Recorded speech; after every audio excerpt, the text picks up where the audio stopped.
श्रीलक्ष्मी श्रीमहालक्ष्मी क्षीरसागरकन्यका उत्तिष्ठ हरिसम्प्रीते भक्तानां भाग्यदायिनी। श्रीलक्ष्मी श्रीमहालक्ष्मी क्षीरसागरकन्यका उत्तिष्ठ हरिसम्प्रीते भक्तानां भाग्यदायिनी। उत्तिष्ठोत्तिष्ठ श्रीलक्ष्मी विष्णुवक्षस्थलालये उत्तिष्ठ करुणापूर्णे लोकानां शुभदायिनी।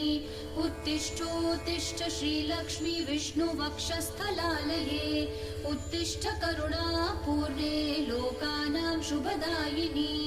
श्रीपद्ममध्यवसिते वरपद्मनेत्रे श्रीपद्महस्तचिरपूजितपद्मपादे श्रीपद्मजातजननी शुभपद्मवक्त्रे श्रीलक्ष्मी भक्तवरदे तव सुप्रभातम्।